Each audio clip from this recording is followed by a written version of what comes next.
welcome to the Witch's Tea Party. I'm the witch, Mistia, and with me today are my co-hosts, Star. Star? She's feeling a little under the weather today, so we'll just move on. Okay. Yeah, I'm MintyYukime. And I'm MomokaVT. And today is not Monday, as you may have noticed. It's Monday somewhere in the world. It probably, yeah, it might still be Monday somewhere. Yeah. We'll just pretend that it's Monday, actually. So, yeah.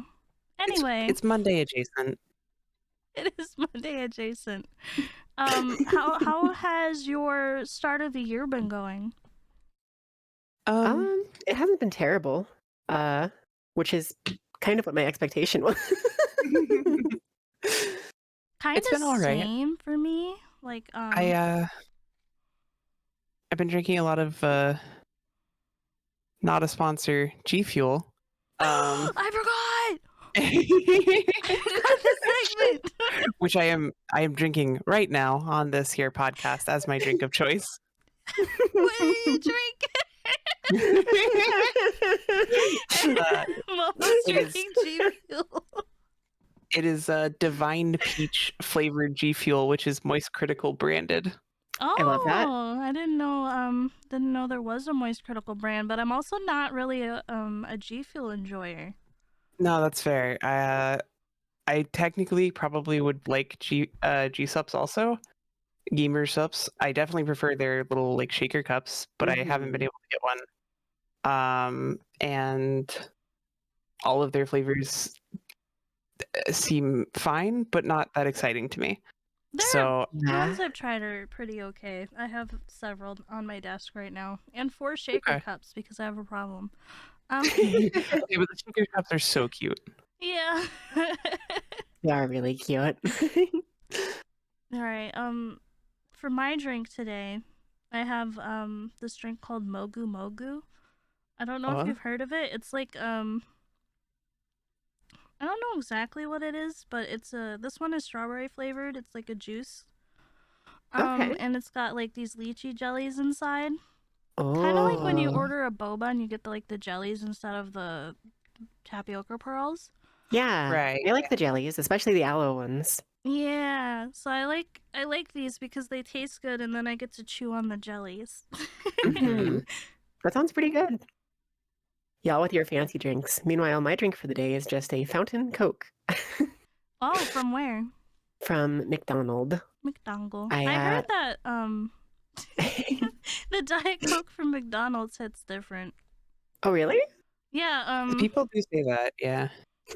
I should try that. Especially someone we all mutually know from very far in the past used to talk about it all the time. Yeah, our good old friend Matt Pad Game Theory. Yeah, exactly. That's true. Friend of the pod. Matt Pat Game Theory. Remember, if you want to get Matt Pat Game Theory on the podcast, tweet at Matt Pat Game Theory and let him know. Yeah, let him know. Let him know you want to see him on the pod with his good friends. Star, before we get off too far off track, Star, what are you drinking? That sounds really good. Yeah, that does sound really good. I would love to try that myself. I never have before. Yeah, Star's really got a lot of interesting soda stuff going on too. Because she had that Mountain Dew tasting party recently, I think it was. Oh, that's true. That's true. Yeah, and they renamed Sierra Mist into Starlight or something. No, it's Starry. Oh yeah, they named it after Star. Yeah, they renamed it after Star specifically. This is 100% factual information and definitely not just a game theory. You can always count on us to provide the most factual information. That's what we are, a news podcast. Dedicated to bringing the most breaking news and facts to you daily. We break the news and we break the facts. With our fists. We have the power of God and anime on our sides. so true because we're literally anime. Yeah. So we were talking about before we realized that I'm a fool and forgot the segment again. How the year is going so far. And mine has been pretty typical. I guess it's kind of like I've been living my life the same as before I was a VTuber. So I pretty much just sit on the couch and play game or draw. That's fair. You've been doing a lot of drawing, actually. I've been drawing on my iPad mostly because I'm trying to get used to drawing on it more, which is kind of stupid. Like that's fair. I don't know. Like, it's convenient though, right? Why did I buy this other tablet? Well, there's ups and downs for both. They serve different purposes, and like the one that you have on your desk just gets to be like a new monitor, right? It is a third monitor. I really like this tablet. It just kind of hurts my back because I have to bend over, and I have to be at my computer to use it. So it might be worth at some point like investing in a little like arm for it, because they make them specific for like graphics tablets that like can raise it up so it's like usable at your level. Oh yeah, true. It has one like built in, but it just doesn't go up very high. But yeah, the reason I bought the iPad was for specifically drawing when I'm sitting on my couch. Yeah. I draw with my iPad, so I know just how convenient that is. Yeah. So I've just been doing that a lot and trying different things. Oh, but I am going to get back to streaming pretty soon. Nice. And it was just kind of nice to take a break away from everything. Yeah, no, for sure. I love that for you. I think it's kind of a funny period for us because especially like the three of us are all on like a extended break at the moment, I guess. Yeah, pretty much Star's the only one of us that streams actively, but right now, Star, why don't you tell the people what happened to your computer? Yeah, it sucks a lot. I'm sorry that happened. Really rough, but them's the breaks, I guess. Hopefully she'll get a new piece for it soon and be back to both streaming and more like active on the podcast, Hopefully she'll feel better so she's not quite so quiet too. Fingers crossed for her. I hope she's doing all right. So kind of a bad start to the year for Star, I guess. That's true. I also feel like January is probably my least favorite month. Yeah, it's the Monday of the year. It's the Monday of the year. That's the perfect way to describe it. You just got off your breaks from like winter break and like Christmas break and like New Year's just ends and suddenly you're like back to work, you're back to school. Nothing. And now it's not like as cool and festive that it's winter anymore, but it's still winter, so it's terrible to drive in.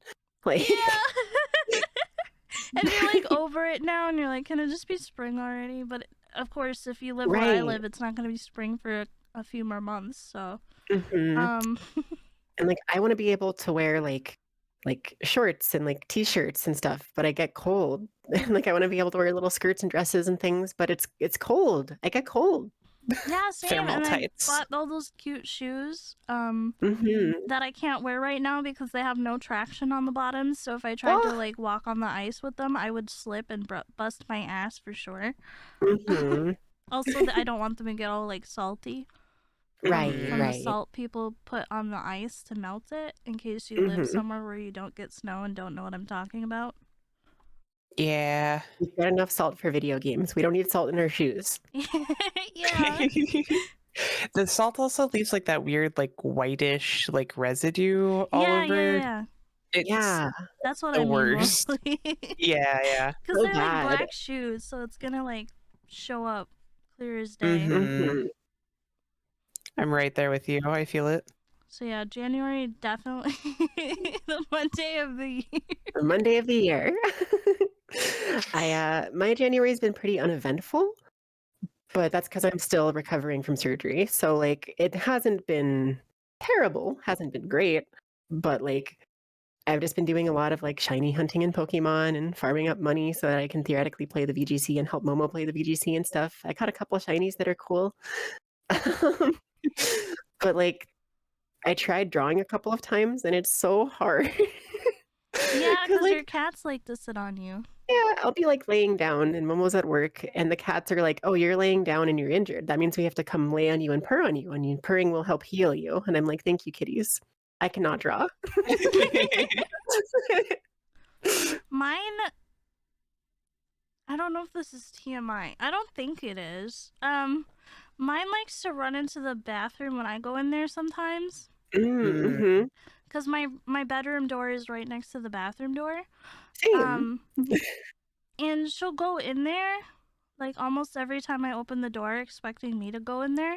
Mm-hmm. But recently, like, after I take a shower, there's still some, like, water in the bottom of the bath. It's not a tub, it's just a shower thing. Right. She'll just go in there and start drinking my gamer girl bath water, and I just don't understand. No. Then I get really upset because it feels violating. That's premium product. Straight from the source. I just don't understand cats, is what I'm trying to say. Yeah. Thankfully, ours kind of leave the water in the bathtub alone, typically, like the shower. But they love to follow us into the bathroom, and like, especially our boy cat Shizuma, he loves to come in and aggressively rub you and like try to jump on your lap while you're peeing. No. It's terrible. Yeah. So hard to do, and also very awkward. Yeah, I'll be like puppy guarding my lap, like no, and he's like trying to like go on the other side and put his paws up and like jump up any way he can. He's like, but this is, I want to be here. Yeah. No. Yeah. Shizua's pretty bad about it. It used to be that like Yuki, what she used to do whenever I was living elsewhere, she would like, because occasionally I would like turn on the shower and then I would like sit in the tub. I don't know if you've ever done that. It used to be a thing that I did a lot. For clarification, this is Yuki Cat, not Yuki Me. Oh yeah, yeah.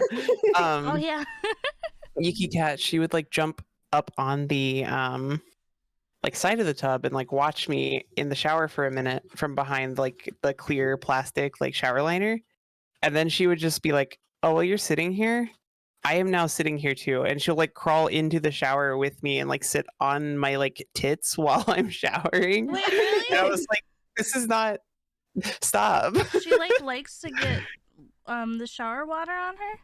She doesn't like it, but she didn't mind it because it let her like aggressively cuddle me, and she didn't get like soaked or anything because of the way that the water like wasn't fully like on her. It was mostly on my legs, so she just got like spritzed by like mist. Oh. And she didn't care. And I was like, what? Stop. That's so funny. If mine are in the bathroom while the shower is on, they will just scream because they probably think that, like, because I'm getting wet, I must be in distress because they would be. Yeah. So they're looking out for you.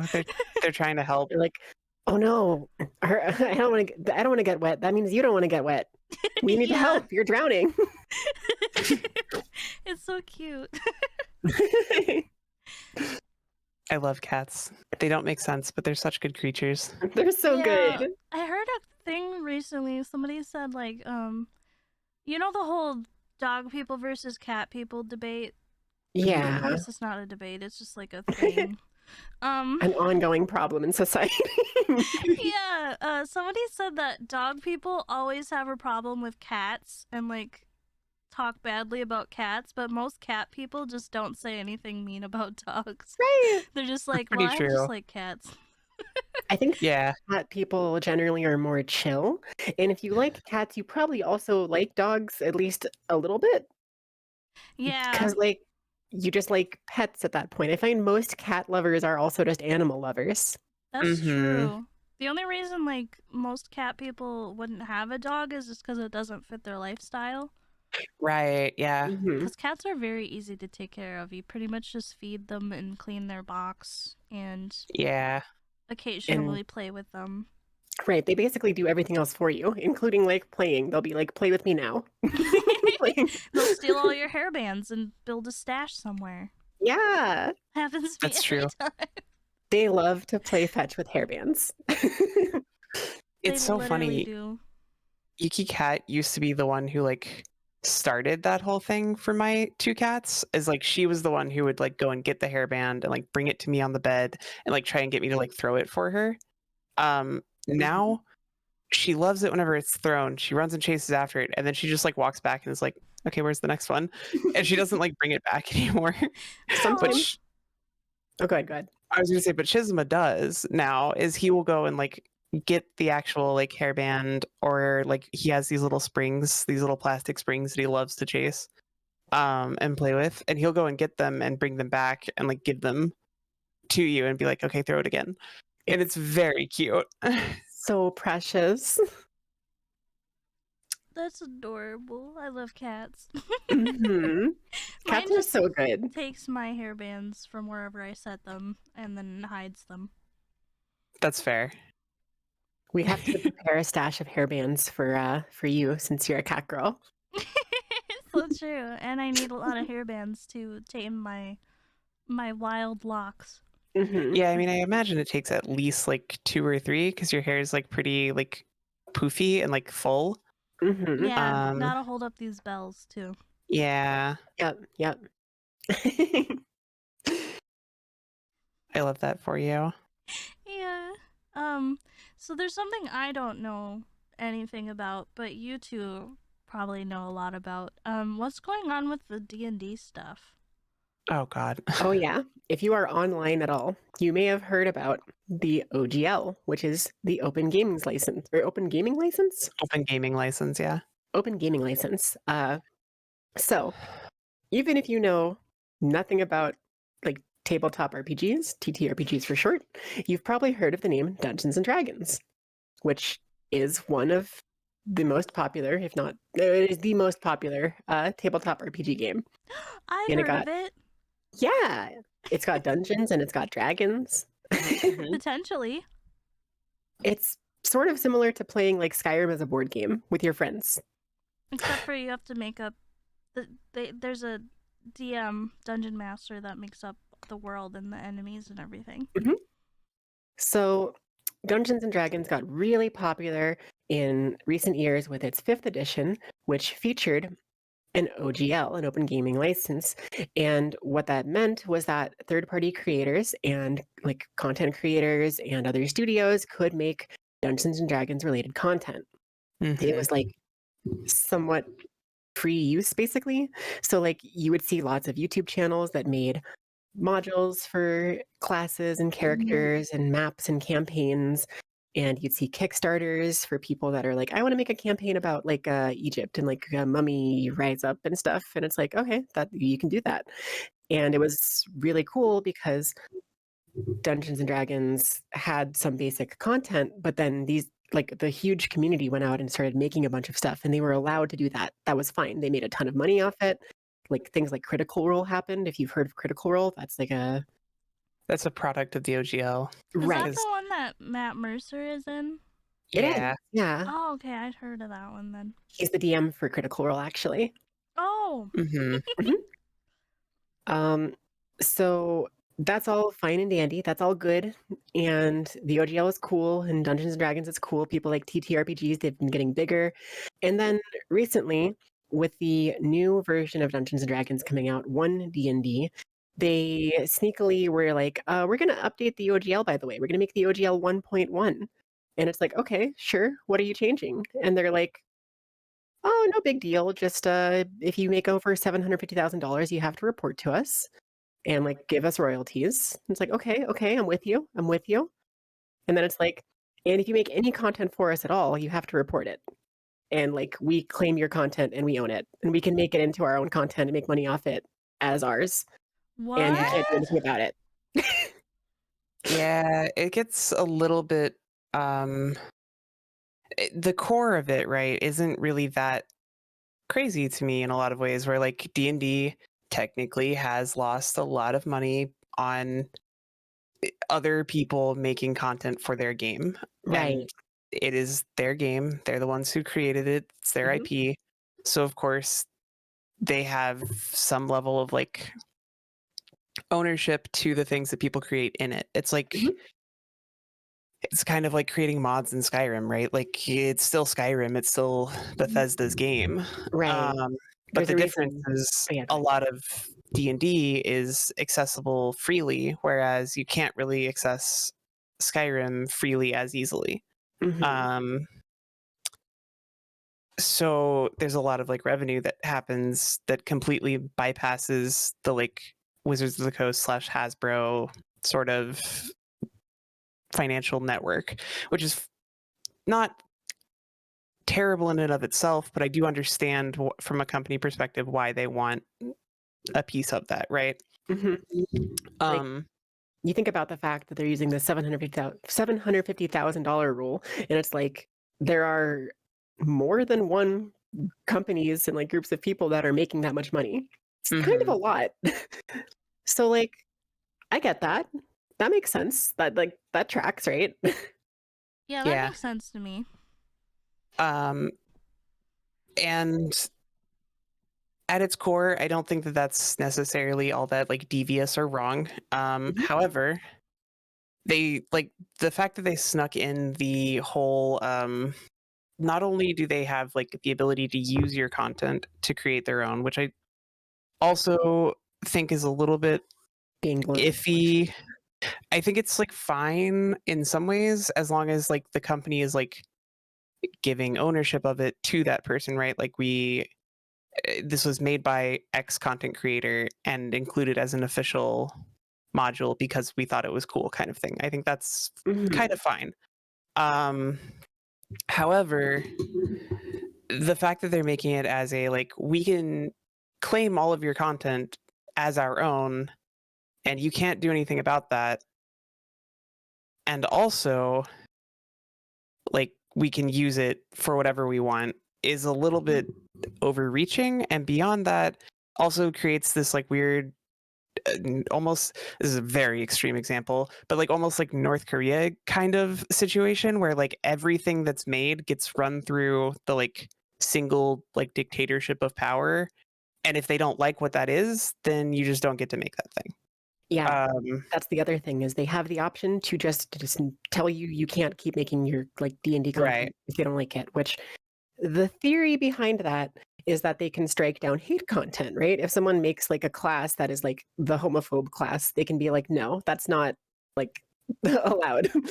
But it's kind of a problem because it's a big company saying, dude, just trust us. Right. Yeah, because then they could turn around and use that same clause for like anything else they wanted.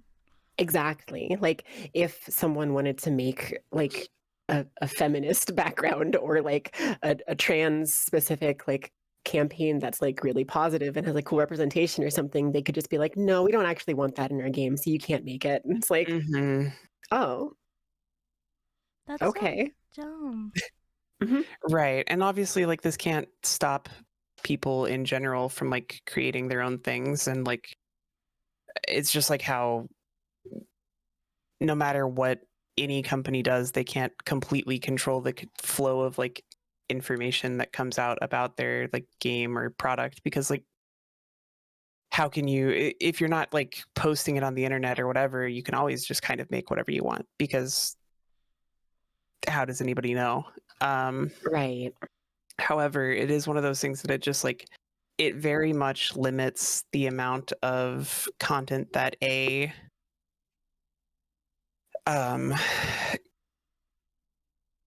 that a like creator in the space can make, and more so limits the way that they can make money off of it. Right. It's basically an issue that mostly just affects the D&D content creators, but that actually ends up affecting the regular players of D&D too, because there's so many content creators making D&D content that it's actually like way outnumbering the amount of real official content being made. Yeah, it's kind of like insane how much more like fan-made content there is than there is like official content, just because they can't keep up with the demand of having whenever you have like 1 million people working on something as opposed to just like one team of right, a yeah, handful, office full of people. yeah, it becomes very difficult to like keep up with that level of production, and that's totally understandable. And I don't think there's anything really I don't think there's anything wrong with the fact that like D&D can't make content that fast, because I think the fact that they have let content creators make up for that has like more than sort of filled that void. But as soon as we start taking that away, it becomes like, okay, but then where does that content come from now? Are you just the other things inside the OGL are like they're trying to basically shut down any other like online virtual tabletop, other than the official Beyond, what currently is D&D Beyond, and later will be One D&D. But like for example, for me and Yuki, we play a D&D game that's hosted on Roll20, which is just a different virtual tabletop. Oh, wait, are they going to try to take down Roll20? Yeah. Yeah. And then it becomes a lot more like, oh, you're not actually like, you're not doing this just because of like your theoretical lost revenue to these content creators creating new things that you can't keep up with. You're also doing it because you see like competition from other tabletops and ways that tabletops or like tabletop simulators make money as like direct competition to you, which is kind of insane because most of them have like some sort of publishing deal where you can buy the official like books of D&D on their oh my god, I'm being swarmed by cats right now. That's the dream. They're like, oh man, my brain stopped working because I got distracted by so many cats. They're trying to shut down all competition and become the only tabletop RPG thing. And the thing about that, sorry if I don't mean to cut you off. No. But I like see where your train of thought is going. It's like it sucks because they think they've become too big to fail, right? They have this whole community that's grown really big of tabletop RPG enjoyers who only want D&D. It's like a thing that D&D content creators talk about sometimes in their videos, but like if you try to make content for Monster of the Week or like Pathfinder or some other tabletop RPG like Eclipse Phase, whatever you feel like, it won't do as well. Less people are interested, less people are searching for it, less people are clicking on it. The term D&D, the term Dungeons and Dragons, is extremely powerful. It's the entire community, it's what everyone wants. So they are capitalizing on that. And they're going, okay, we have this situation now where there's this whole community that wants our content. So if we just shut down any other competitors, then they have to come to us and spend their money on a subscription for our website and buy our books and buy our content. And it doesn't matter if we don't make enough of it because they'll still be there waiting for it.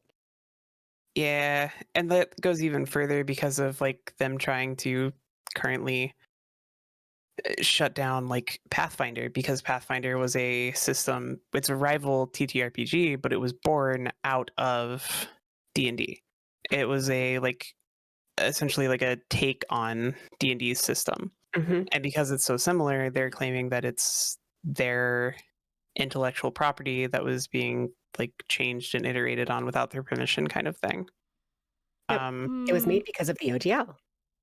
Yep. That's stupid. Yeah, it's like it's become a very big like issue in particularly the D&D like space, but also like content creator space as a whole. And like I think it's like starting, because D&D has gotten more mainstream, it's starting to like take over in like it's trending on Twitter constantly. And I think it's like free D&D is the thing. depending on Yeah. Twitter. Yeah, there's like a couple of different like hashtags for it, but yeah. It's really funny though, because like maybe just like a year or two ago, if you had like told me this was happening, it'd be like, oh, that's like a niche thing for like a little cult following of like a small group of people. But now it's like, oh no, this is mainstream. People like care a lot. Yeah, it is actually like almost everyone I talk to plays or has played D&D at some point. Yeah. And then like the people who haven't, often you hear them be like, oh man, I wish I could. Right. But then like there's the constant like, oh, I don't have a group. People I don't know anybody that plays, and it's like, well, that's clearly like not really true, because like everybody knows somebody that's played or is playing. But it is Yeah. very hard to find, like, it's very difficult to access a hobby in a lot of ways. Right, because you have to have a group of people to play with. And then scheduling conflicts and stuff like that. Like it's hard enough to schedule to like hang out with friends casually for like a group of like 4 to 5 consistent people even, right? Like, Like imagine us. right. Imagine you have like a group that you're trying to get of adults that you want to get for like 2 to 6 hours. That's like so much time, and like it's really hard to do. So it's kind of a hobby that it's sort of why content creation in D&D is so big, and why the videos and stuff are so popular, because people that can't play like just making watch characters other and people play like while right they're at their day job or something. and I think that's why this is such a big deal, because a lot of D&D fans don't even actually necessarily play. They just watch D&D, and suddenly that's becoming jeopardized. It's a really interesting situation that like honestly affects a lot of things even further than just D&D itself, because when you think of like how the way that this gets received and accepted, there's a lot of opportunities for that to be then taken by companies like, I don't know, like BioWare, for example, or like any number of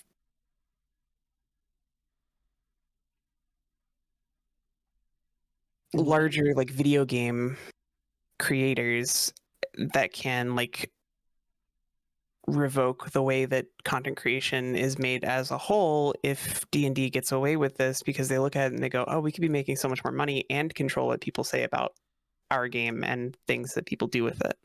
Yeah. Basically anything that has like fan-made content. Right. It becomes a really, really big like threat to that, which is really bad. And it's why even if you don't care about D&D, you should care a little bit about what's going on. Because it's something that could potentially affect you later down the road. And that sucks a lot.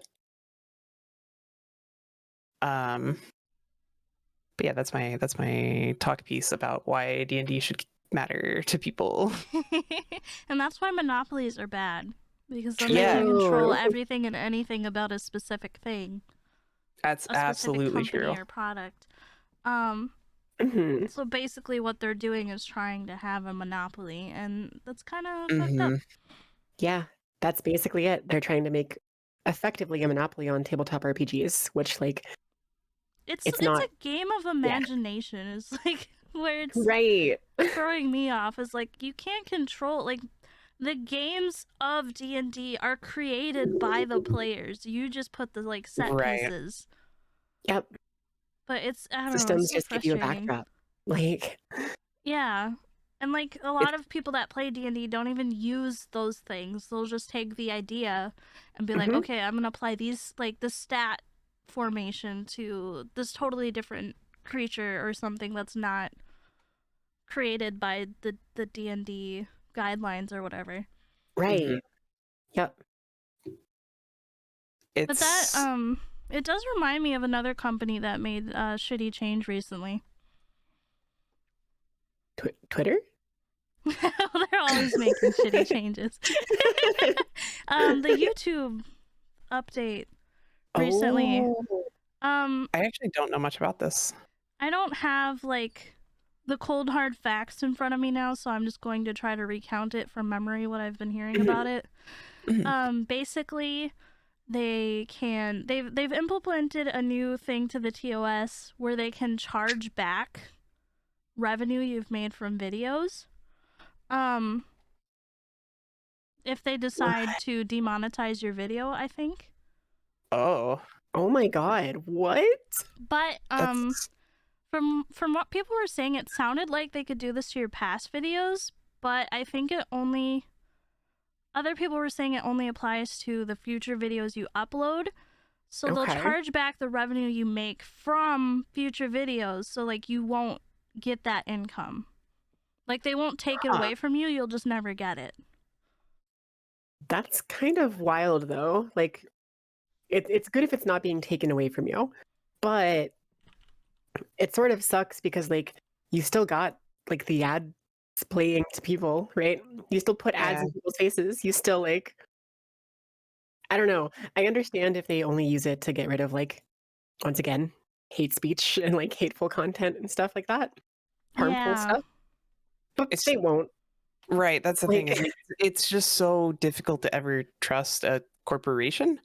And that's like kind of the biggest flaw in all of these situations where like you can't trust them to do the things that they say they're going to do because they often just don't.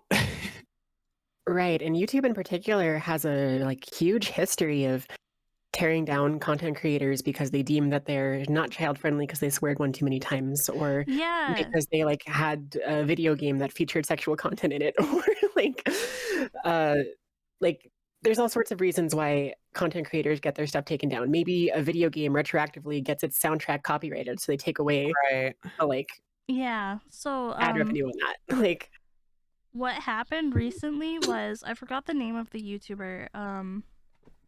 He made a video. It got what's it called when they restrict it? Age restricted. Age restricted. Duh. It got age restricted, so it was demonetized. And they submitted an appeal, and then YouTube took 2 seconds to say, nope, this was a legit strike here, so sorry. And then they retroactively went back and demonetized a bunch of his other videos. And he's a video game Let's Player, so I think I saw this. Yeah, I really wish I could remember the details. But I didn't expect to talk about this, so I didn't gather any beforehand. Yeah, no, fair. He was yeah, so a lot of his videos got demonetized. And then what the hell happened after that? Oh my god, I can't remember. I remember that I like saw the same content other people make. Like the Mortuary Assistant. Everybody knows that game, right? I've heard of it, yeah. There's a lot of like dead naked bodies, so you have to like censor them. Oh my god, yeah. And like people get demonetized just for playing that game. But then other people don't. Like there was I think, god damn it, I'm gonna put the names of the YouTubers on the screen after I research this later. Yeah.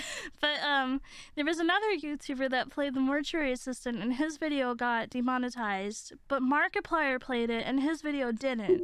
So he like made a call out to YouTube saying, okay, why are you demonetizing me but not Markiplier? And then Markiplier actually jumped into his defense and was like, yeah, why aren't you demonetizing me too? So then he did a playthrough of this one game about giving you're an orc and you give massages to women and it gets really sexual real fast. I remember that. Yeah. Man. I didn't know that was the reason why that existed. Yeah, so then he played that game to see if they would demonetize it. Because he's Markiplier. Right. I forget what the whole aftermath about that was. The point is that this first YouTuber I was talking about that got his videos from the past demonetized was for playing games that other people didn't get demonetized for. And then they used to have a rule where you couldn't swear in like the first 30 seconds of the video. Right. I think that's still in place. I believe it is. I think it's now the first like minute to 2 minutes, depending on how, like, depending on what the content is. Yeah, like it depends on like how you classify your content or something like that. But yeah. Yeah, and it just sucks because people are getting their videos like retroactively demonetized for things that were following the guidelines back then, but they're changing them now. And then saying, oh, hey, these videos from the past don't fit our guidelines. Right. Right. It's like they're getting alerted that this person technically kind of maybe sort of broke their rules, and they're ignoring the appeal and going, oh, that means they broke the rules all the time. Let's just take down all their stuff. Yeah. Right. And then also, I found one of the people, RT Game Daniel. Oh, is that the at one? RT Game Crowd, apparently, is like the one that I saw, at least, that like got their stuff demonetized and age restricted and taken down. Okay, that might be the one I was thinking of. I just listen to videos about this stuff like while I'm at my day job. So I don't remember names a lot. And then this thing that I'm reading right now says YouTube's new TOS allows chargebacks against future earnings for past violations, essentially taking back the money you made if the video is struck. Oh, so like if one of your old videos blows up suddenly and starts getting more views, they can like cancel the revenue from that? Yeah, if they decide it doesn't fit their guidelines. Man. Yeah, that sucks a lot. I hate that. That's terrible. They just keep shooting themselves in the foot, and like, it's kind of scary for us as content creators because there's not really any other video platforms that we can go to, which is another problem with like the whole monopoly thing. Right. Every major like content creator, or like not content creator, like outlet for media. Yeah, every major like outlet for media is are you being attacked? Not just being attacked, it's just like it's such a like monopoly situation, right? Like oh my gosh. I haven't used anything in so long. I don't know any of my commands anymore. I just You're totally fine. Momo's gotten very close to the table for Sorry, Momo's been struck with the confusion spell. I literally I can't. I'm done. It's fine. Everything's fine. It's fine. Our audio only listeners won't care. Our visual listeners just get to see you cutely blushing. It's really annoying. It's really annoying. I'm sorry. It is very funny though. Oh, I'm sorry, Momo. Momo's been attacked. It's definitely a monopoly they've got as a platform, and then like, so most of us stream on Twitch. Tweam on Twitch? What? Tweam on Twitch and tweet on Twitter. We tweam on Stitch. We stream on Twitch, and like a lot of people I've seen saying on Twitter stuff like, oh, well, if things keep going this way on Twitch, I'm gonna move to YouTube. Well, when YouTube keeps shooting itself in the foot, now where are we gonna go, right? Right. It's like, are we gonna go to like Vimeo? I don't think so. Daily Motion.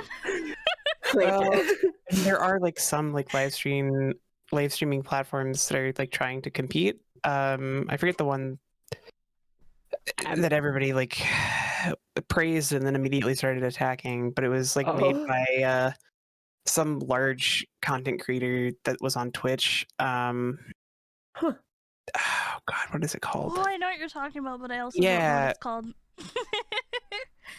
We're very good informants.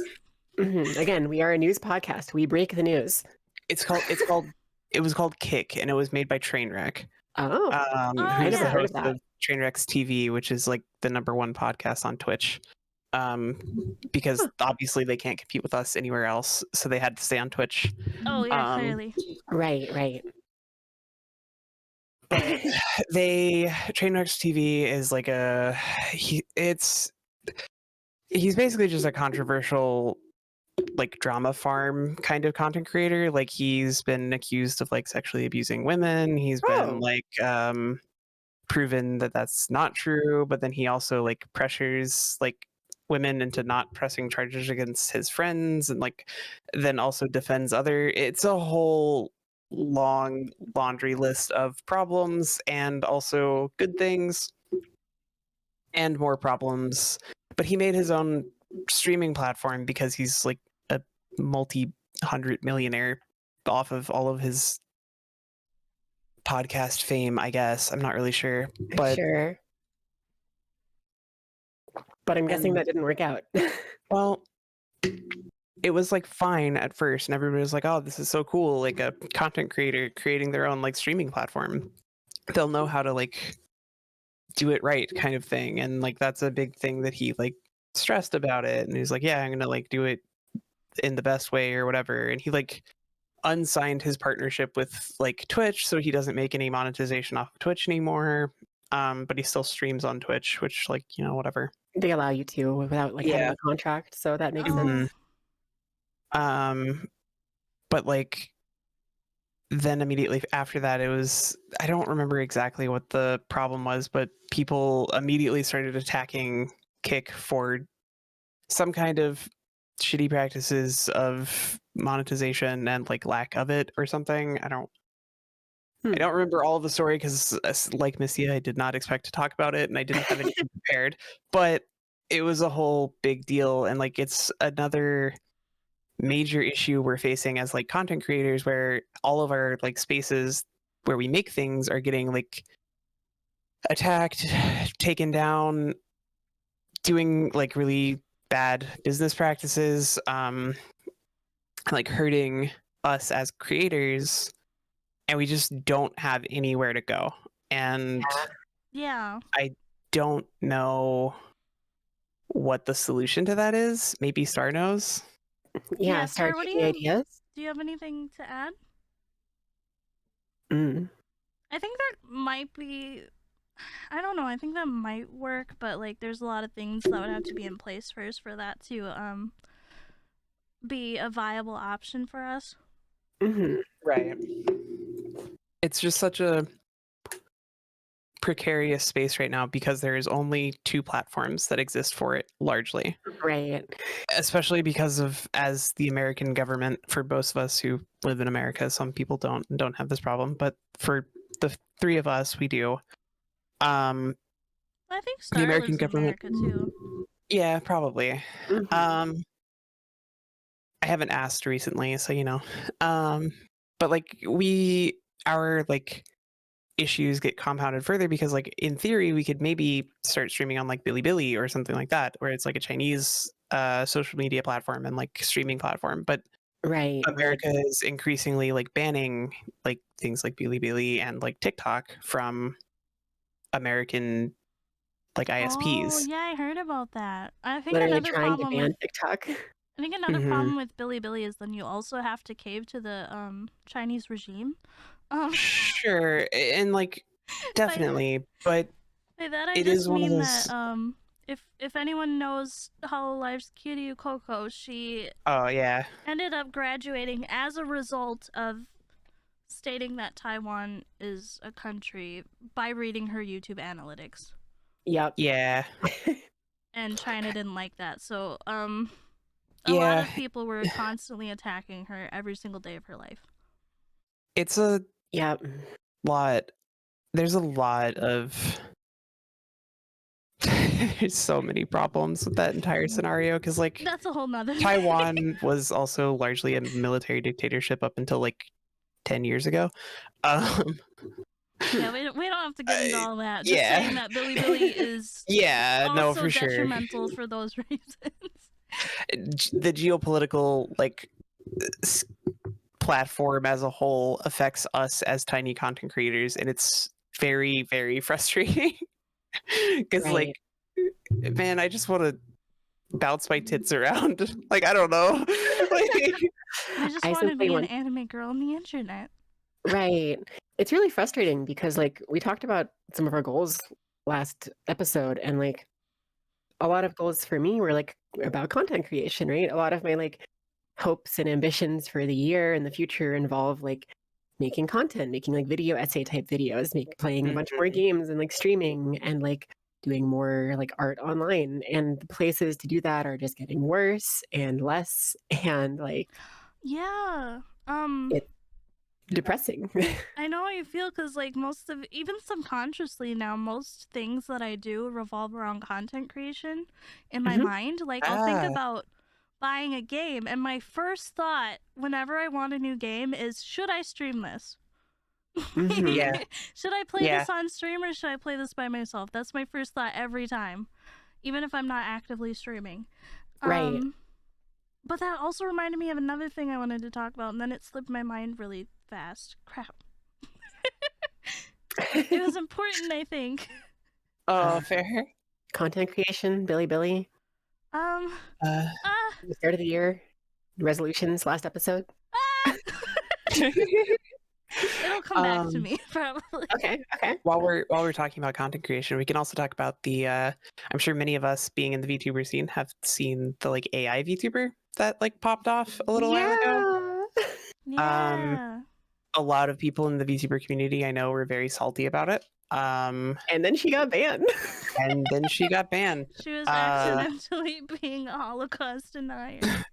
Yeah, it's one of those things where like I think that the AI VTuber itself, I think it was kind of fine. I think it's an interesting thought experiment, and I don't really have a problem with it personally. The problem I have is with, once again, humanity proving that it is terrible and just repeatedly feeding AI like response algorithms racist and like xenophobic and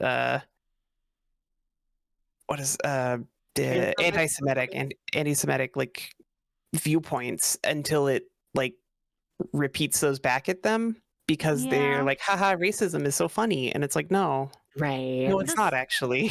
They're like ruining a lot of these really interesting experiments because this same thing happened in the past to like one of the first AI chat robots. Yeah. It's really, really, really easy to like go on like AI Dungeon or I forget what the other one was that was like sponsored by Google for a while. Google Stadia.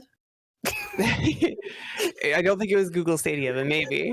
But like it's very easy to go on those, and like within a couple minutes you can get some form of like racist or sexist rhetoric because it just pulls from what other people put into it and how it responds to those things because of what the people say to it. And it's just like, how is society still this bad? Yeah. Like it's a shame too, because that AI VTuber, I have to say, was fascinating to watch. I like went and watched a little bit of their stuff, and it was really interesting because it was just like that AI chat robot you could like go and talk to, and it would like give you automated responses, and it was really interesting. You would watch it like full perfect clear like an OSU map or something, and then like respond to chat. It was really funny because occasionally it would mess up and be like, I'm feeling very tired. I think I'm going to end early today at the very start of the stream, and then just like continue streaming and talking as if nothing changed. Yeah, it sounds very entertaining to watch. And for people that don't know, the AI VTuber we're talking about is called Neurosama. And she uses it uses the default one of the default model options you can use on VTube Studio. They're in the process of getting an actual VTuber model for it, but I don't know that that's going to happen now unless they get their channel unbanned in some way. Right, which it might have only been a temporary ban. Yeah, I feel like if you own the AI, you have to do a lot more to like guard against that stuff before you can put it back out there for streaming, right? Yeah. And they did say, like, the owner of it did state that like it's an oversight that they allowed to happen, and they're trying to make some changes, and then they're going to like appeal the ban once they feel it's better suited to handle that, essentially. Yeah, I would like to see Neurosama keep going and not being fed anti-Semitic and racist lines. Yeah, and I just like, I also would like to implore our community of Twitch as a whole, be better. Like, Yeah, True. it's not funny. It's not like, I don't know. I don't know It's with these disappointing. people. Like, somebody's always right. gonna find it funny, and like, I would do Yeah. the like mom thing, like the stern mom thing of like being, I'm not mad, I'm just disappointed. Except I am mad. How dare you? Stop it. yeah. But I I am both just mad and remembered. disappointed. Yeah. I just remembered the thing I was trying to remember. Yes. So I don't know if either of you have heard, but the AI part reminded me that the AI art companies, such as Midjourney and Stability Oh, AI and DeviantArt, are being sued by artists. Oh. Yeah, that makes sense. It was kind of only a matter of time because of the way that all of those programs are being trained, which is to say that they're just stealing art off of everyone else. Yeah.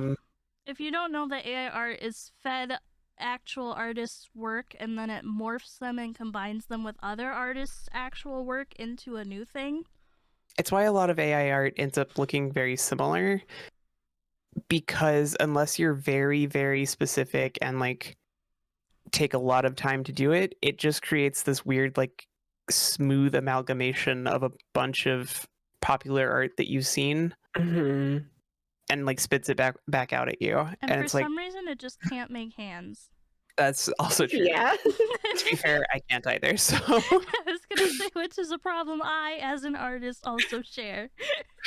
I think that there is a world where like AI art can be ethically used, and I think it's a really interesting tool for the future.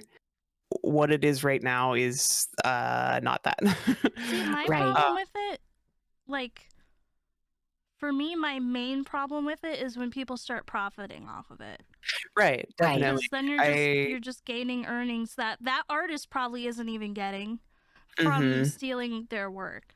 Definitely not.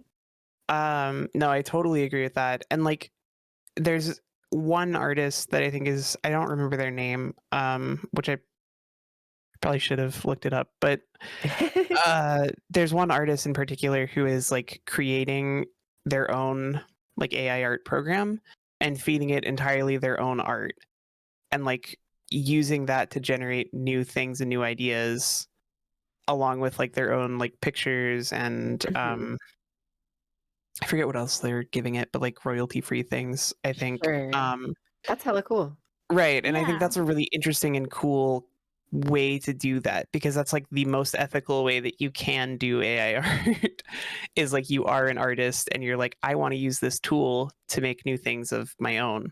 Yeah, And I think that that's makes pretty a lot cool. of sense to me, and that actually sounds very cool. Yeah.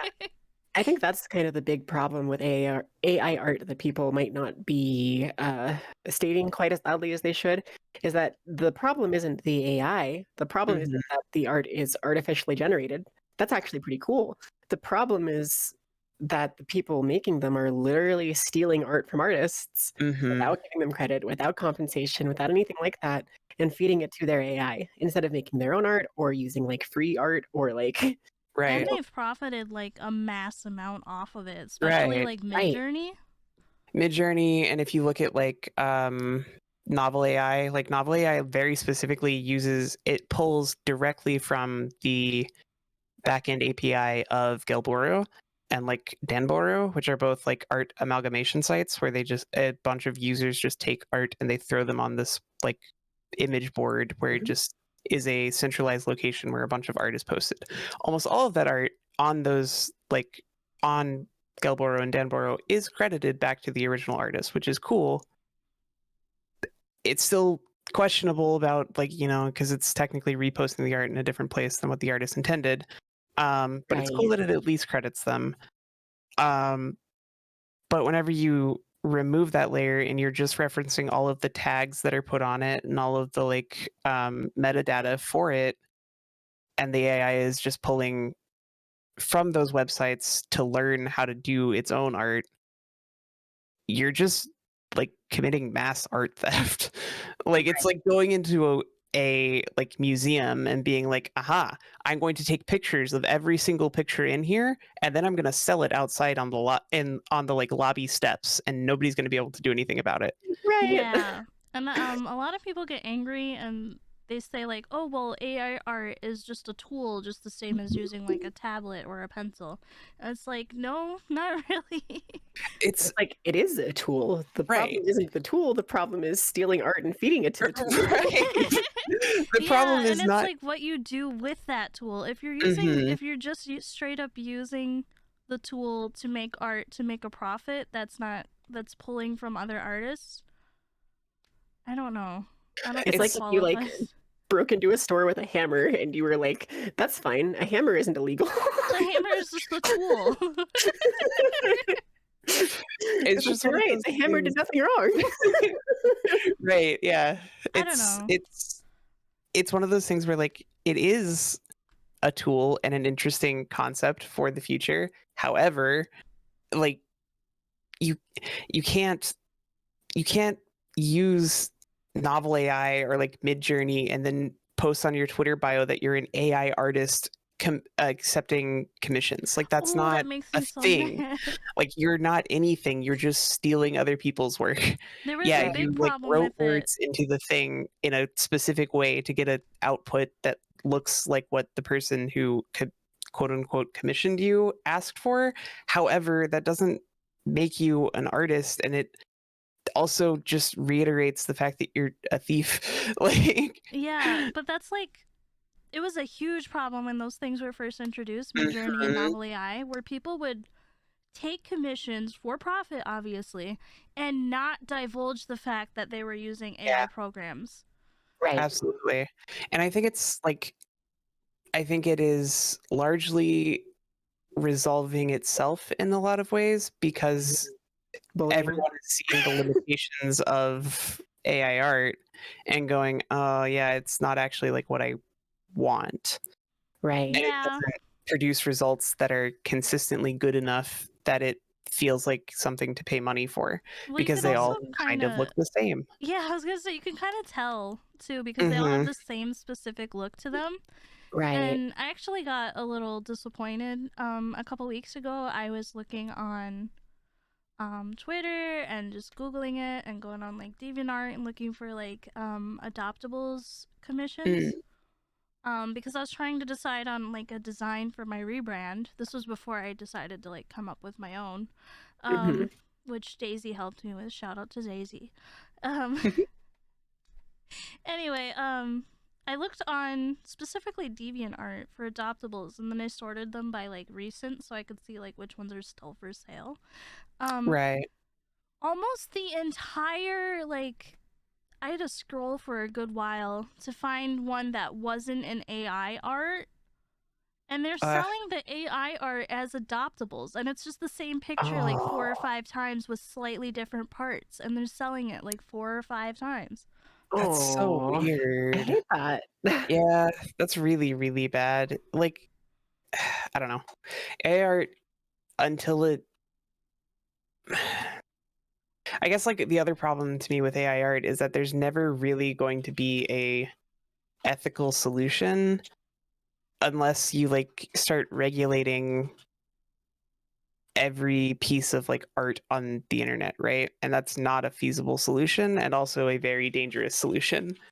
Yeah. So AI art in general, it really does kind of fall to both the consumer and also the person to just be better and not engage in it, to then, because we live in a market capital based society, to then drive away the need for it, so people stop using it and doing it.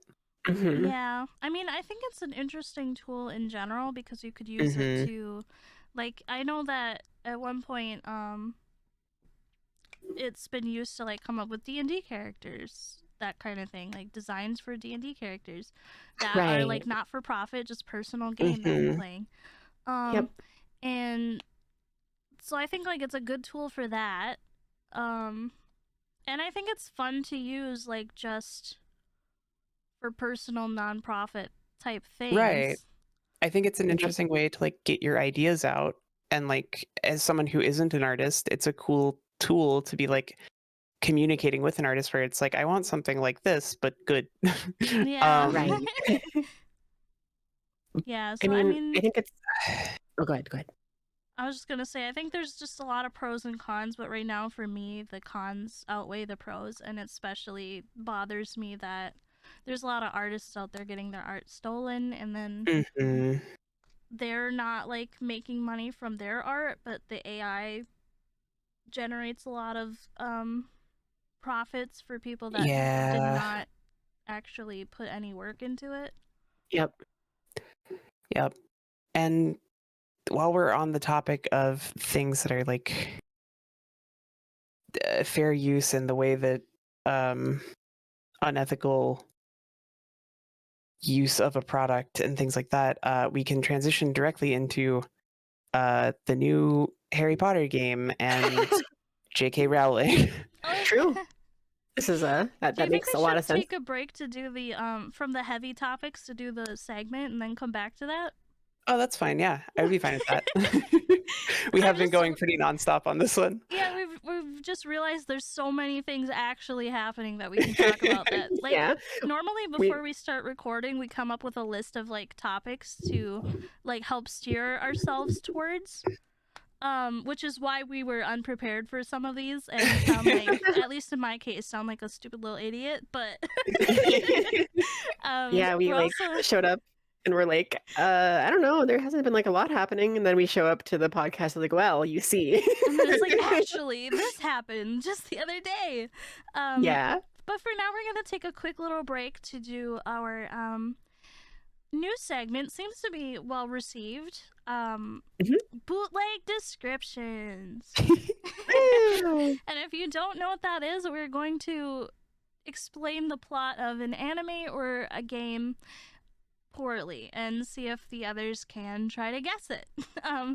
We've each prepared 2 this week. And let's go left from right. So Star, you can start first. Oh, Sailor Moon. Yeah, Sailor Moon. Oh my god, you're right. I nailed it. Momo definitely got that first, though. I really like the description, Star. That was really good. That was so good. Like, I had no idea until Momo just said it, and then it all clicked. Yeah. Alright, so I'll do my first one. I think both of mine are... Well, my first one should be easy enough. My second one might be easy if you know what I'm talking about. Anyway, sure. Alright, the prompt is, 4 girls agree to a really bad deal brought to them by the world's evilest little creature. Madoka Magica? Yeah. I knew it, and I just couldn't words. You gasped out the like knowledge moment before I said it. So Yuki got that one, right? Yeah. So Momo has 1 and Yuki has 1. Right, Yuki's turn? Okay. This one's probably going to be pretty easy, so it's going to be a game of whoever says it first, probably, if I had to guess. Okay. Cheating at card games makes you the protagonist, but having money... Yep. All you gotta say is cheating at card games. That's what he does. He just cheats. That's true. That's true. Does Kaiba. He summons 3 monsters at once. He's literally like, I believe in the heart of the cards, and then he forcibly uses magic to get the card he needs to win. That too, yeah. Like, that's cheating. Also, he like illegally plays cards in the like anime like 60 times. Yeah. It's like egregious the amount that Yuki cheats. Yeah. They're all cheating in that game. True. I figured that one would be pretty easy. I think we can give you both a point. You said like the same time, right? That's fine with me. I think I can give it to Nistia though. Okay. Oh, okay. Then we all have 1 point. All right. So Momo's turn.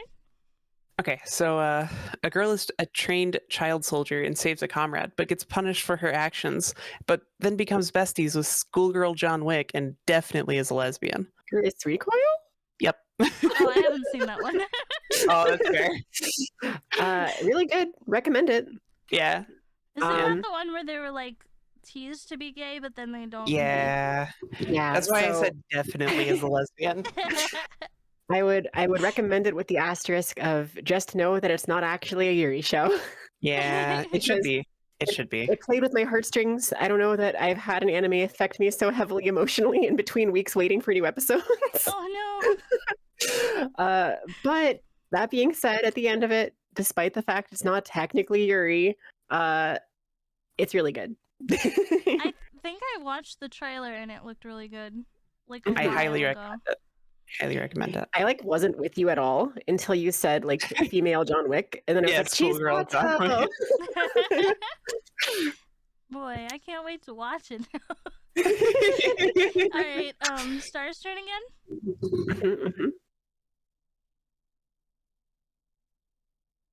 Oh, I don't know this one. Gurren Lagann? Is that it, Star? That it? Dang. No, I don't know. Okay, we'll leave it to the audience to decide. Yeah, audience, you can tell us what Star was guessing or describing. She said no hints, so. Yeah, leave a comment down below with what do you think Star's poorly described plot is, like what the anime is. Let us know. All right, my other one, I guess I'll just say it, and then if you need a hint, I'll give you a hint. Wow, apparently sex changes in this world are actually really easy. All you have to do is add hot or cold water. Ranma half. Yeah. Ranma 1, Oh, 2, yeah. Ranma half. I just did that one because I thought it would be funny. I mean, add water. I was like, like I was like trying to say it, but I like didn't get it out. Yeah, I thought it would be easy, but like it's old, so I didn't know. Because I haven't even watched it, I just know that part of it.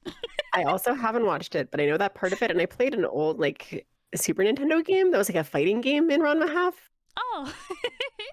I remember you could play as a panda bear. Yeah, there is a panda.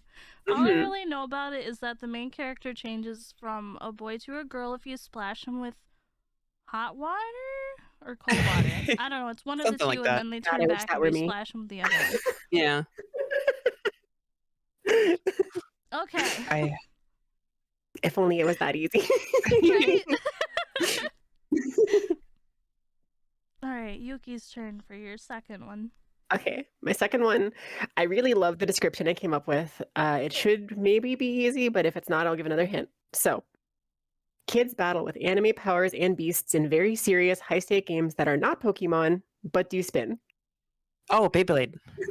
Yeah. Oh, so spin, and I was like, oh. Yeah, as soon as you said do spin, I was like, oh. I figured that if anything was going to give it away, it would be the spinning thing. At first, I was thinking you meant like Zoids, and I was like, "Are you making a Zoids reference? Does anybody know Zoids other than me?" Like, I don't know what Zoids is. Zoids is it's kind of like Power Rangers, but they're like not. I don't think they fuse. Okay. Right? Zoids. Does Zoids have like the Liger Zero? Is that the... Yeah, that's the Liger Zero one. That's the original Zoids, and then there's like Zoids the Zero Century or something like that, which is also really good, and it had like a robot dinosaur that like was kind of like a dog to the main character. It was really good. Are you telling me there's no Liger Zero in the Zoids Zero? There is not. There's not. But there is a character in it named Moonbay, and she sings a song that's just "I am Moonbay, transporter of the wasteland." It's really good. I love her. She's great. That sounds cute. Zoids. But yeah, anyone who hasn't actually seen the Beyblade anime, it's hilarious. It is very funny. That's all I know. Basically, that's all you need to know about it. It's like it's like Pokemon, but with the tops. It's also like if Pokemon was combined with like the high stakes atmosphere of Yu-Gi-Oh! Right. Where like it's life or death. Right, they're like it's life or death. Meanwhile, they're just like two kids sitting at either end of a stadium yelling at their tops that are spinning. It's so good. Okay. So my last one is maybe pretty easy, especially for Yuki. So I apologize, Mistia. It was just the one that came into my head. But if you've seen it, it's probably pretty easy for you too. So Satan runs an empire, but is losing to a hero. So he runs away to gain new experiences as a minimum wage employee seeking management promotions. The devil is a part-timer. Yeah. I waited there, but yeah. I knew you knew it because you're like, oh, and then you were like, Satan runs an empire. I was like, yep. You gave me a chance. Yeah. That's fine. You can have that one. Yeah. It's so good. It's so funny. It's so funny. I resonate with Amelia because she's hot and angry. Are you angry? Yeah, I'm really angry. I'm really mad all the time. I yell a lot. Yeah, that's so true about you. You are angry all the time. I'm very angry. So true. Yay! I don't know who won though. I lost track. I also lost track. Audience, who won? I think Star won. Yeah, actually, Star probably got the most right there. Also, I do think that a cool way to like start judging these also is like audience. If you would like to give your opinion on who had the best bad description, that person will be like the winner of that week. That's true. So it's not just based on like whoever guesses it fast enough. It's also like the audience decides who had the best version of describing their anime badly. Oh. Well, we could leave have us a two comment. winners. We could have one for who guesses and one for who had the best questions. True. Yeah. So leave your comment on who was your favorite. Tell us which one of us you would updo the most. And tell us why it's Star. So true. It was always going to be Star. Star is the supreme being. You've heard of Shadow the Hedgehog. Now get ready for StareliaYumera. Yeah. Star's like hedgehog persona is just Amy Rose, so that makes sense actually. Wait, but I thought my hedgehog persona was Amy Rose. Well, you're like Minty Rose. Oh. You're Amy's sister. Who is Rouge the Bat? I'm pretty edgy. Yeah, I think Momo is Momo's Rouge probably. The Bat. I'm Blaze the Cat. Yeah. Blaze is also the best, and you're the best, so I agree with that. No. It makes the most sense for me to be Rouge because I am also unnecessarily sexy. You do have a really big personality. I'm actually the Sonic of the group. Oh my god. Kind of true though. I knew him the fastest. She's always saying, like, when we're not on the podcast, Yuki is always saying things like, "You're too slow." And also talking about how she has to go fast and loves chili dogs. Yeah. Every time I apply for jobs, I say that I love to thrive in fast-paced environments. And they think that I'm talking about like stressful and like anxiety, but no, I mean, I want to run around your building as fast as possible. He's a certified glizzy guzzler. Oh no.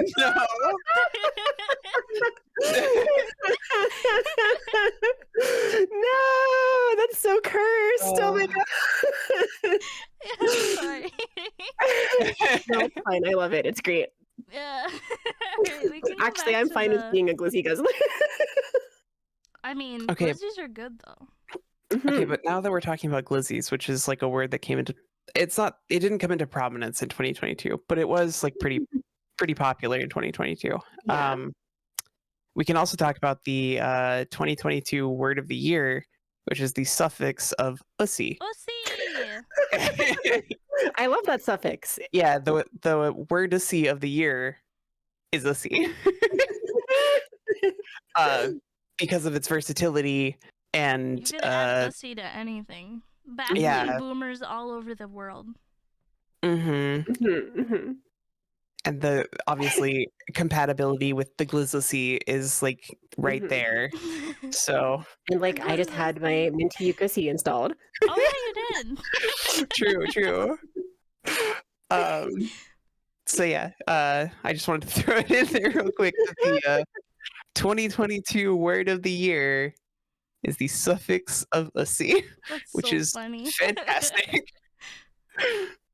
This is a very, very funny topic for us to have gotten onto after the other stuff we talked about in the Oh my god, true. So anyway, Harry Potter. Yeah, let's go back to a less fun topic. So the game, let me just Google the name of the game really quick so I don't sound It's stupid. like Harry Potter's Wizardly Wuzzler Blurb. It's like Hogwarts Legacy is what it's called. Yeah, Hogwarts Legacy. Okay. Yeah. That game is going to be released soon, right? It's not already out. February 10th, yeah. February 10th. Yeah. Oh no, that's right. That's my sister's birthday, and my birthday is 3 days before. Well, anyway. It's one of those things that I'm sure many of us grew up with Harry Potter. I don't know. I did. Yeah, like I watched every movie growing up. I read all the books. I was a big fan. And then J.K. Rowling was like, hey, by the way, I'm a massive piece of shit. Yeah, I'm not a transphobe. I just think that trans women put regular women in danger. And are not real women.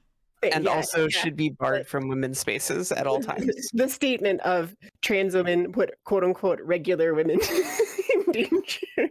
Yeah. I'm implying the trans women are not just women. Like, okay. Yeah. And it's not that she just says that. She actively campaigns for it. Right. Like, actively. That's the thing that gets me really, is like, it's not just that she says it. She like puts her money, her time, and her effort into like making people believe this. Even to the point of writing a 100,000 word, 6,000 page document about a fictional story of a man being oppressed by a trans woman. It might have been a woman. I don't remember. But anyway, it's literally longer than the fucking New King James version of the Bible. Yeah, it's the transphobic Bible. It is. Wait, what book is that? I don't remember the name of it or anything, but she like wrote a self-insert book of like just herself being attacked on the internet. Right, of like how she was being assaulted by cancel culture and how she's like being like it's like the character in the book gets like attacked by cancel culture and loses their job and like is forced out of like any safe space and is like pushed into like social like outcast situation until they find a small group of people that accepts them and builds them up and helps them get back on their feet and realize that they're not the one in the wrong. And like literally she just made a book about being a trans person but flipped it. And it's so dumb. Because that literally is things that happen to trans people of like losing their job, getting ostracized from all of their friends, their family turning on them. Like all of those things happen to trans people. And nothing of that happens to transphobes. It's Can you so imagine dumb. Publishing such a self-own? Yeah, for real. Holy shit. Okay, well, the problem herself is confusion. The problem with this Hogwarts Legacy game coming out is that I feel like they keep using the defense of separating the art from the artist. But I feel like they're failing to acknowledge the fact that J.K. Rowling does earn a profit from everything Harry Potter, including Hogwarts Legacy. Like, she had no part in making the game, I believe. Right. And there are developers that spent like their time and their money making this game. And it's one of the and that sucks, but like you could also just play like an indie wizarding game or like a different AAA game that you feel like is fun, or go read Percy Jackson, or there's a lot of options that you could do to get a similar experience. And it's like a lot of people, a lot of cis people especially, will claim to be trans allies. But then they'll turn around and defend this game for some reason. Right, they're like, well, it's my childhood. It for the developers, or they'll say it's like, I grew up with this and I'm trying to separate the art from the artist. But you're still financially contributing to J.K. Rowling, who is Right. actively campaigning against trans people. Right. It's kind of the same idea of like why people use the argument of like separating the art from the artist, and it's like, sure, on some level that works to some degree, but like at a certain point you have to acknowledge that you're still supporting someone doing something bad, because everything you do involving that person's art or production is still supporting them. And I like a big other version of this is the conversation around Kanye right now, who is like openly admitted to being like a huge Nazi and loves Hitler and all this other thing. And it's just went like off the deep end. Right. And a lot of people are like, oh, well, he's clearly crazy. It like, yeah, it sucks. Obviously I don't support those views, but also like Kanye's music is fire. And like I just separate the art from the artist. It's like, yeah, okay, sure, but you don't separate your wallet from the artist. Right. Right. Yeah, you have to like realize that you're still financially contributing to causes and ideals that are like harmful. Actually harmful. You are literally paying money to trans folks and like harmful ideologies and people that are like literally causing harm to trans people across the world. And on top of that, like the studio publishing this game is Avalanche Software, which nothing against Avalanche Software, but like it's published by Warner Brothers. You're not really hurting them by not buying it. Right. Oh no, a multi-billion-dollar corporation didn't make $1 billion more on a video game. Wow. It's not like it's a small indie team. You're not really harming those people. Yes, it sucks that those like the developers as individuals obviously care about what they're doing and they want to make the best thing possible. And also they're just normal people trying to get paychecks. I get it. There's nothing against them for any of that. Right. But they also made their paycheck and aren't getting paid anymore by you purchasing the game. Yeah. Right. So if anything, they're not the ones just, getting royalties. Costing a multi-billion-dollar company money, which isn't going to hurt them in the long run. And if anything, I feel like it'll just like, they'll probably just come to the decision not to make more Harry Potter games in the future. Right. They'll be like, okay, this isn't profitable. Which sucks because currently it is the #1 top seller on Steam right now. The Harry Potter game? Yeah. Hogwarts Legacy is currently the #1 seller on Steam. And it's just really so disappointing because it means that there probably will be more, because what do they have to lose? Even it doesn't matter how loud the voices of opposition are whenever there's a million people silently being like, yeah, but I don't really care. It doesn't affect me. Right. Or they just don't hear the opposition, because there's a lot of people that just aren't really on the internet. But like that's the big thing to me is like, take a look at like Momo and I as like trans individuals who grew up with Harry Potter saying, oh, this actually directly affects us. So of course we're not going to buy the game and support it. Whereas like cis people will look at it and go, oh, it doesn't directly affect me. Right. So I'm going to just silently get this game that I want. And I know that it's harming trans people, but like, I'll just ignore that. Right. And like, if you really need to experience that game, like there's the options include like taking to the seas, of course. Yeah, you could sail the 7 seas if you know. Right. But then on top of that, like a friend of ours, a friend of the pod at NetherAI on Twitter, posted a great thread of indie games and other options that are not made by transphobes that are in the same vein as like being a wizard and going to school and like having that vibe, right? That like you as a Harry Potter fan who grew up with it can enjoy and love without directly supporting someone who is destroying the lives of millions of people. Like, and sure, that sounds overdramatic, but like if you look at the UK right now, the UK is largely run by the elderly population of the UK. It does not have a ton of young politicians. It doesn't have a lot of like young influence in like parliament and things like that. Right.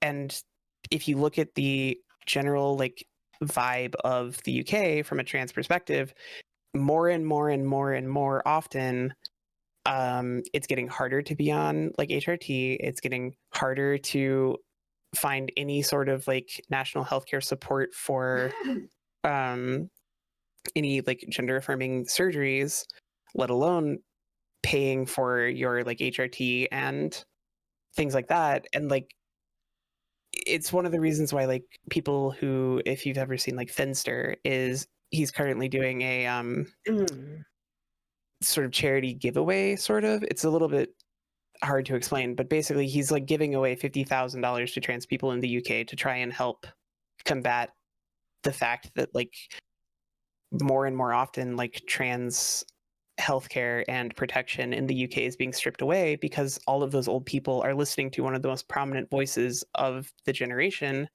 J.K. Rowling, who is a self-made billionaire, blah, blah, blah. And everybody loves her because it's like, oh, she's that success story. I could be like her. Because I'm a temporarily impoverished billionaire also, which is not true. You are not. But people have that perception. And so... And when you have a bunch of people that aren't trans just silently ignoring the facts and feeding more money into her and making her more successful, then that just gets worse. Mm-hmm. So please go look at that thread from Nether. We can put it in a comment or in the description we'll if put Missio wants. Description. Yeah. And like look at those games. The number one that Nether recommends is called Witchbrook, which is kind of like Stardew Valley, but you're a wizard school in wizard school. And I think it looks really cute and it's really cool. And I've looked forward to it for a while. And I'm glad to see it getting like a lot of attention on that thread and being like pointed out as a cool option to have that experience without buying a terrible game. Mm-hmm. Yeah. Yep. Anyway, J.K. Rowling bad. J.K. Rowling bad. Please don't ban a new Harry Potter game. Whether or not you're trans.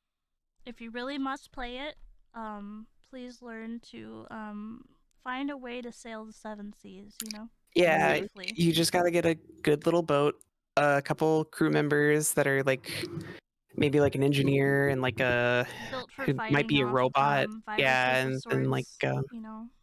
Yeah, somebody who like has swords. And maybe a reindeer that's a doctor and But if you just like the setting of Harry Potter and want another game to play, check out Witchbrook. Yeah. Not sponsored or anything. They're just a cool indie game. Yeah. But could be. And also just like indie games in general are a really cool avenue that not enough people spend time in, and true. Do that. Yeah. All right. Well, this episode's running a little long, so I think we're gonna say our goodbyes, dear listeners. So, does anyone have any? I don't assume we have any exciting news coming up since all of us are kind of on a break right now. I at present do not know. I'm theoretically thinking about like starting to plan a comeback stream sometime, but I don't have any concrete details yet, so. I am also planning a comeback stream. I don't know if I want to do like just a casual, hey, I'm here again, or like try to do a thing with like planned activities and friends and stuff joining. I think both ways are super valid. I only streamed like last month. It's only been a couple weeks, but sure. When I come back this time, I want to make sure like I stay consistent and stream at least twice a week. I think that any excuse to have a big fun event where you plan stuff is a good excuse. That's true. But also my birthday is coming up, and I expect our listeners to give me presents. Thank you. Yeah, make sure to do that. Make sure to do that. I'm just kidding. Your presence is a present to me. That was really good. Leave a comment below that says, I'm here for Mistia. Yeah, I'm here.